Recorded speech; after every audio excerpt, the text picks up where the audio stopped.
¿Qué estamos discutiendo cuando discutimos el proyecto de reforma a la ley de medios?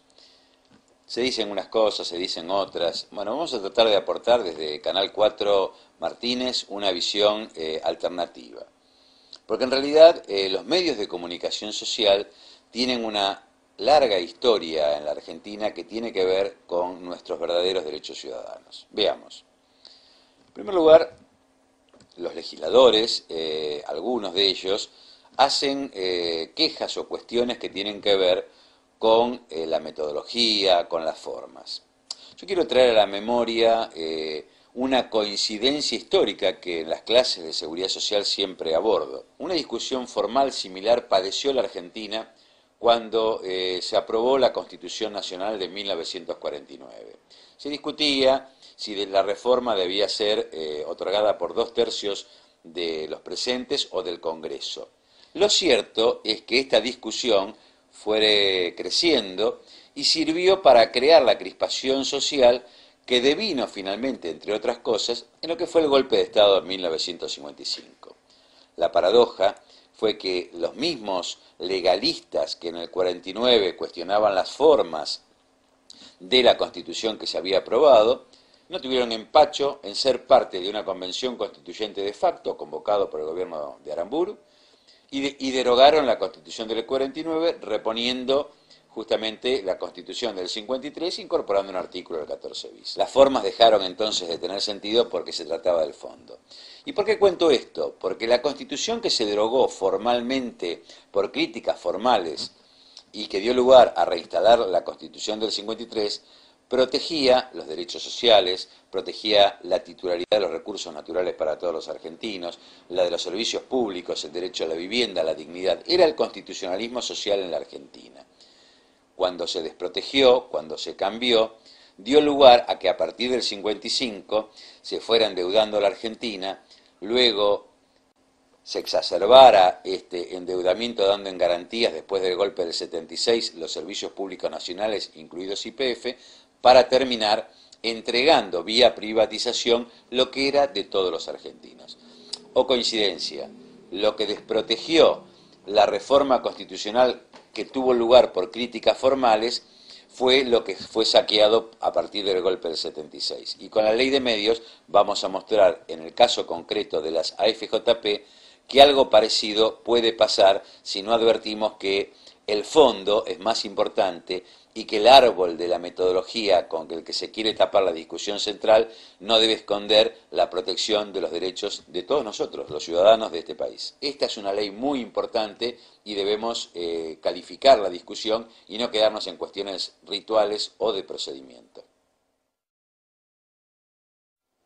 Para abordar el proyecto de ley de medios audiovisuales, como una cuestión previa debemos analizar el contexto en el que se da esta discusión.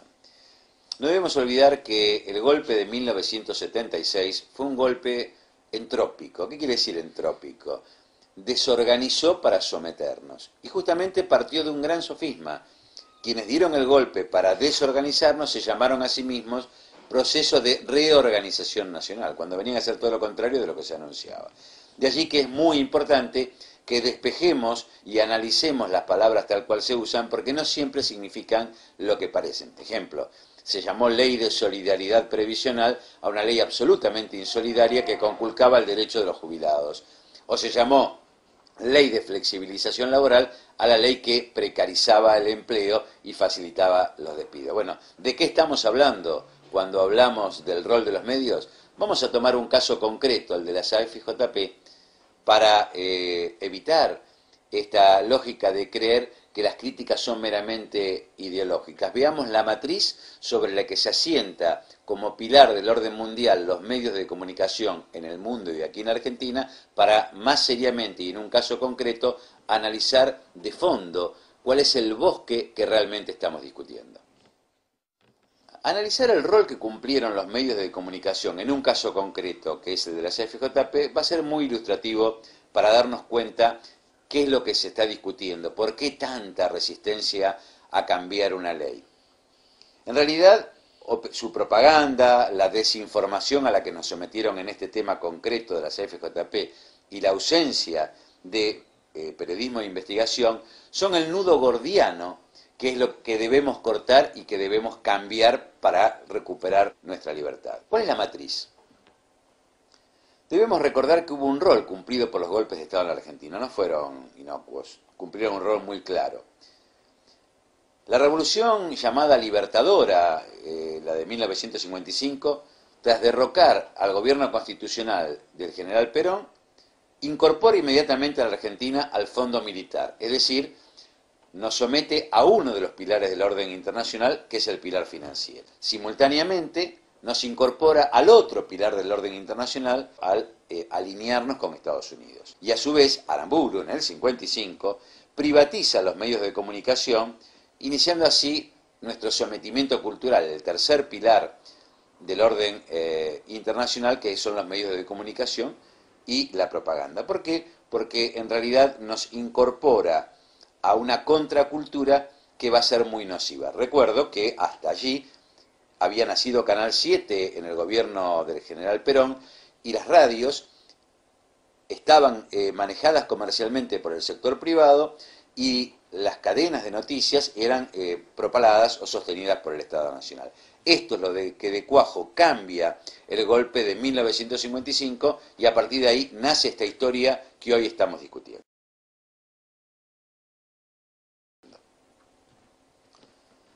¿Cómo es la matriz dependiente? Claro, cuando uno habla de matriz dependiente suelen creer algunos que estamos en desvaríos ideológicos o en cosas que son antiguas o que ya no ocurren. Bueno, yo voy a tratar de mostrar cuán vigente está esta matriz dependiente y qué necesario es liberarnos para ser felices, nada más que para ser felices. En 1957, el golpe militar de Aramburu crea la televisión privada por un decreto, el 15.460 de ese año.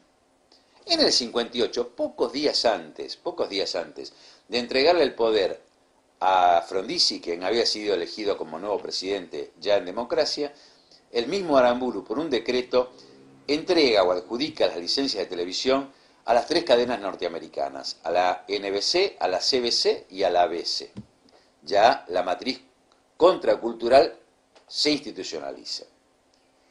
Pasan los años, en 1973 el pueblo elige a Cámpora y luego a Perón en un corto interregno, gobierno que declara vencidas las licencias privadas de los canales 9, 11 y 13. Se reasume la titularidad por parte de lo público de los canales de televisión.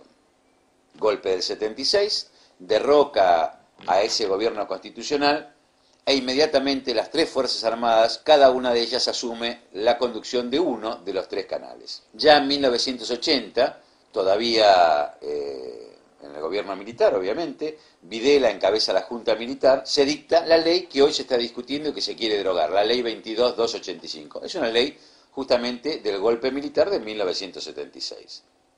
En 1989, y esto es lo interesante, ya en el nuevo gobierno constitucional asume Carlos Menem, la ley Dromi modifica el artículo 45 de esa ley del proceso militar y agrava la situación, da lugar al nacimiento de los multimedios.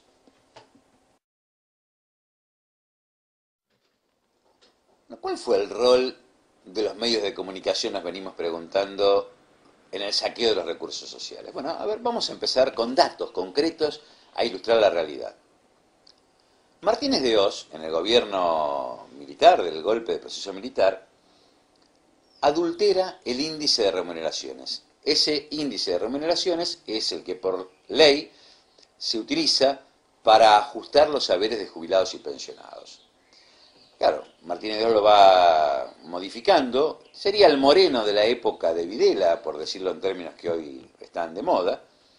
Sin embargo, el periodismo de investigación nunca dio cuenta de esto, ni se anotició. ¿Pero por qué? Porque el destino de este ajuste estructural que estaba haciendo Martínez de Oz era pago de servicios de la deuda externa.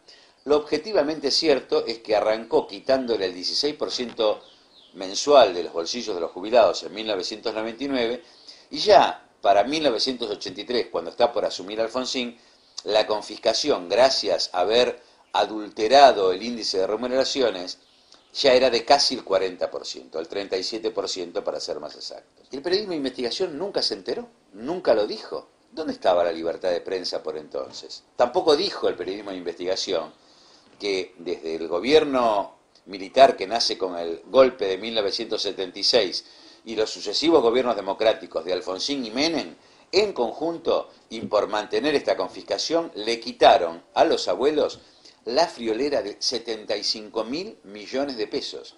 75.000 millones de pesos dólar, porque hice el cálculo en su momento de moneda constante, que desde junio del 79 a junio del 95 le quitamos mes a mes a nuestros abuelos. ¿Y el periodismo de investigación no se enteró? Nunca nadie dio cuenta de esto. Ya recuperada la democracia, ya estamos en los 90, pasó el turno del gobierno de Alfonsín, los medios empiezan a advertir que a los abuelos se les pagaba de menos. Pero ¿cómo usan esta lógica? Para empezar a criticar por malos a los gobiernos, que solamente los critican por malos cuando son democráticos, sean radicales, peronistas. Antes no se enteraban si eran buenos o si eran malos. Y entonces se usa la excusa de que no se le paga a los jubilados para justamente crispar a la sociedad. Se descalifica el sistema previsional público y se empieza a propagandizar las bondades de la reforma previsional chilena, impuesta por el gobierno de Pinochet. Igual que ahora, que todo el mundo dice que en Chile anda todo bien y nadie sabe bien cómo anda, en aquel entonces se decía que no había como el sistema chileno. Sin embargo, había datos que mostraban lo contrario, pero lo que estaban haciendo era justificar el saqueo social que se estaba preparando. Claro, los que levantábamos las voces por entonces advirtiendo que ese modelo chileno era un saqueo, era una estafa al país y a los jubilados, nos acusaban de ser parte del establishment de la seguridad social. Usaron una palabra, el sofisma. El establishment que generalmente se le adjudicaba a los defensores del sector financiero, no lo adjudicaron a los defensores de la solidaridad y de los principios sociales. Sin embargo, el periodismo de investigación pudo, simplemente habiendo leído un libro de Amancio López, que entre paréntesis era el cuarto estadígrafo del mundo, argentino, eso sí, quizás por eso considerado bárbaro, quien en sus estudios y en su libro Monetarismo y Previsión, que publicamos por entonces, demuestra que el sistema chileno era carísimo para los chilenos. La transición entre el viejo y el nuevo sistema que se estaba imponiendo le costaba la friolera a todos los chilenos de 1,5 veces su Producto Bruto, una cifra sideral. Además, Amancio, con sus matemáticas y con su ciencia, le demuestra a la sociedad que ese sistema, visto en proyección, otorga prestaciones de bajo nivel y además compromete la economía en general de Chile con un endeudamiento de inusuales proporciones. Sin embargo, el periodismo de investigación nunca se enteró. ¿Esto fue casual? ¿Cómo opera este fenómeno contracultural de los medios de comunicación con un fin determinado? En este caso seguimos con el ejemplo de la CFJP. Crispando a la sociedad. A ver, en estos días hemos visto que la pandemia nos asustaba a todos y era una pandemia que nos iba a matar a todos. Nadie dijo nada que una funcionaria de la Organización Mundial de la Salud dijera que había que defender el derecho a la patente, aunque peligrara la vida de millones de personas en el mundo. Pero no importa, se exacerbaba el miedo. Luego parece que la pandemia o no era tal o el gobierno fue brillante, pero de esto no se dio cuenta en los medios de comunicación.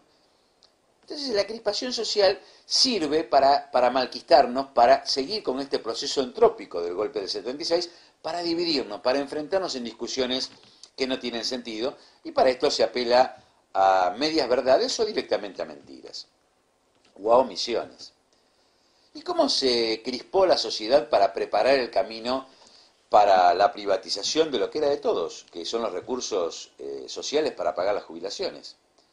Este incumplimiento con la movilidad que venía de Martínez de Oz, que nadie decía que venía de Martínez de Oz, como ya llegaba al 40% en la época democrática, empezó a justificar la descalificación del sistema previsional nacional público.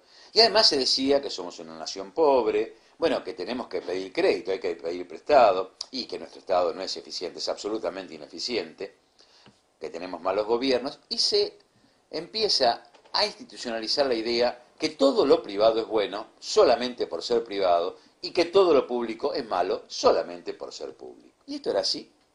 ¿Había algo detrás de esto? Veamos, en 1985 En 1985 se firma, el gobierno de Alfonsín, un memorándum de entendimiento con el Fondo Monetario, en cuyo artículo 19 el Estado Nacional se compromete a eliminar el déficit previsional. Esto literalmente quiere decir ajuste estructural, pagar menos las jubilaciones. Esto da lugar luego a los dos decretos de emergencia de Alfonsín, el 648 y el 2196, donde se ajustan las jubilaciones para abajo y se incumple con las sentencias. Lo objetivamente cierto, y volviendo a poner el foco en la campaña de creación de las AFJP, hay un hito de iniciación de la creación de las AFJP a cargo del diario La Nación. El 13 de octubre de 1986, el diario La Nación le dedica una página entera a un artículo de opinión de un señor que, bajo el título de la increíble estafa del sistema previsional argentino, demuestra, entre comillas demuestra, de qué modo le hubieran rendido sus aportes mensuales si en lugar de dárselos al Estado, él los hubiera invertido mes a mes en lo que fue más rentable en sus 30 años de aportes. Claro, esto era un enorme sofisma y una enorme patraña, porque nadie lo puede saber anticipadamente, nadie sabe realmente qué va a ser lo más rentable. Algo así como que yo afirmara, cuán rico sería si hubiera comprado todos los billetes de lotería que salieron. Sin embargo, este artículo, que era muy poco serio, fue el eje de inicio de la prensa seria de la justificación de la privatización del sistema por la ineficiencia del sistema público. Y nuestro periodismo de investigación, ¿qué investigaba?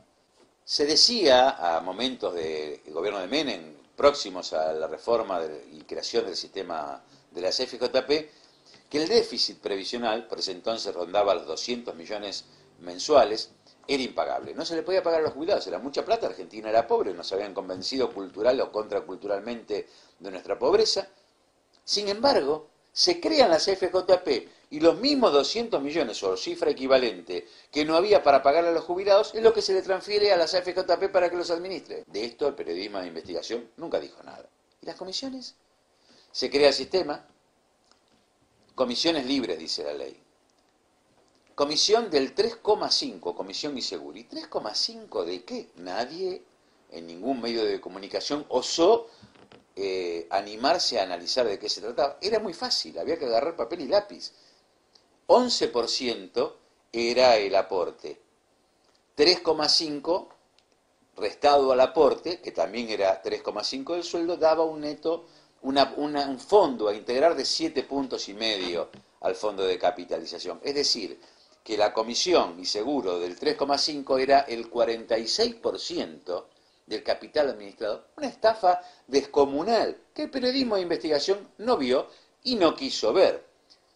Ejemplo, invertir en algo parecido en forma individual, no siendo millones de personas cautivas en un sistema como era el de las FJP, tiene un costo de 4% anual. El de las FJP arrancó con un costo del 46% mensual, aporte por aporte. ¿Y el periodismo no se enteró o no quiso enterarse? Siguiendo con los sofismas, todos deben recordar, todavía se dice, que la Argentina obligó a las FJP a comprar títulos de la deuda pública de un Estado que estaba quebrado, un Estado en default. Claro, lo que el periodismo de investigación no quiso investigar, que en realidad simultáneamente en ese momento gobernaba De la Rúa y ya había asumido Cavallo como ministro de Economía, se firma el decreto 1387 del 2001, por el cual se rebaja el aporte, que por entonces era del 11% a quien estaba en el sistema de reparto, al 5% si se pasa al sistema de FJP, al sistema de capitalización. Recordemos que estamos en etapa de sueldos congelados y aún deflacionados. Veníamos de López Murphy de rebajar el 13% en los sueldos de los empleados públicos y las jubilaciones. Es decir, si alguien que estaba en el sistema público se pasaba al privado de FJP, tenía un aumento real del 6% del sueldo. ¿Qué significó esto?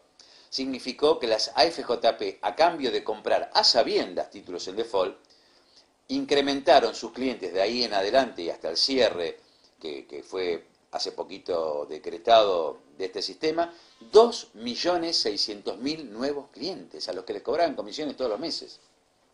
Claro, alguno puede decir que como yo he militado constantemente en contra de un sistema que consideré siempre que era perverso, que es un desvarío ideológico mío. Sin embargo, basta ver que la justicia italiana, en la misma época, los bancos italianos, muchos de los cuales tenían intereses en la FJP locales, también le vendieron títulos a los ahorristas italianos de esa deuda argentina.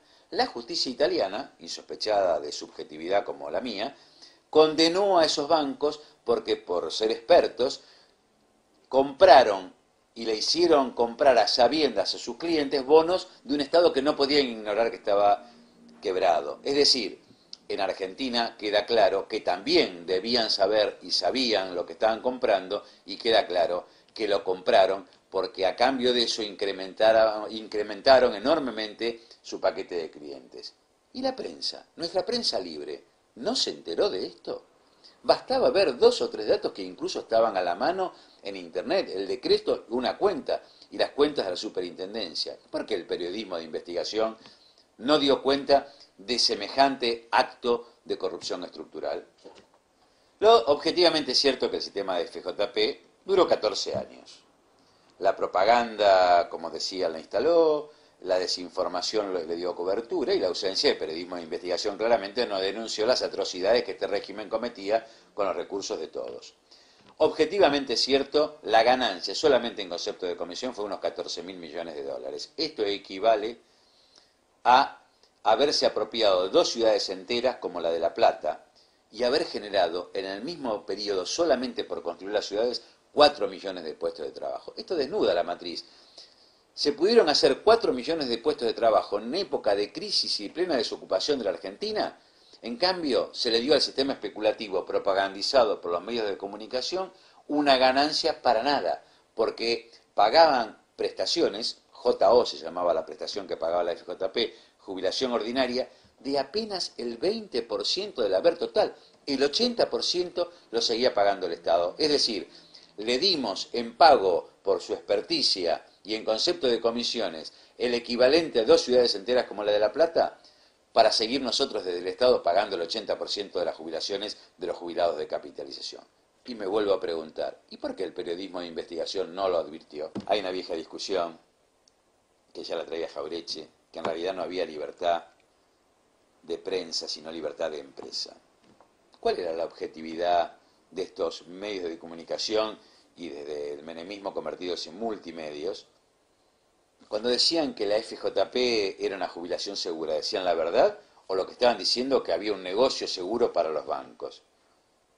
Descubrimos que toda esta doctrina, que justamente sustenta el pilar financiero y toda esta propaganda de los medios de comunicación, tenía una justificación teórica. El Banco Mundial había desarrollado el marco teórico de lo que se conoció como nueva ortodoxia previsional.